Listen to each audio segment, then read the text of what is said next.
Beh, hanno poi il Prime Minister in Acholi TV e dell'uomo di poti film di mirwate e da ma di team ciao library ma qua uno particularly gini ko nyang lo wa nga ma ibe idon history ni ma waka titichi ike kwa chini be for total nya ke lono court Philip Somo atie prime minister meke Kwaro Palwo Pajule ana chao teach ke Kwaro malupe ki title enuma ano ke Kwaro me Palwo ma no rot ma kwane dum pere ma rot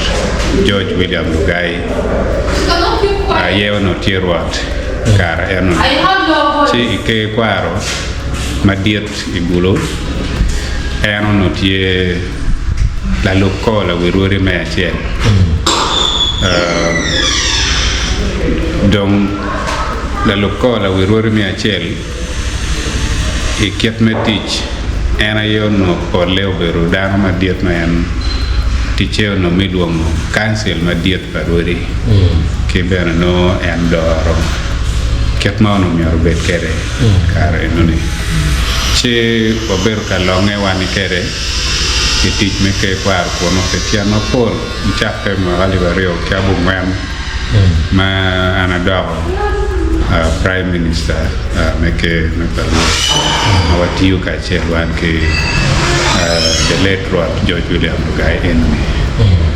che ka choke ma pol meke Kwaro anamber ka watiye yop ma pol ma pat twero ber program e fonye program e wat radio program e le mo peng anamber ka cherye berkatimne yok mo kumukane mano biono mano jo maginaro chinki ke Kwaro ayeno gukelo la bole charo jo mano yok mano akiga kal gender labor and social development magen chwalo kon mwaka kimwa pol yok mamegi magen berkel ne ke Kwaro ana berkal la ne ke jo mukane ma ti ke Kwaro kon chi wero lok en man ma do chakke ma wero ke Kwaro chako yenge o chakke en we kare no ni mana chako nen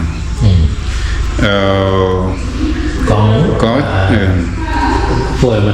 introducing yourself eno ni au bina ne video mukame do nenwa lego ni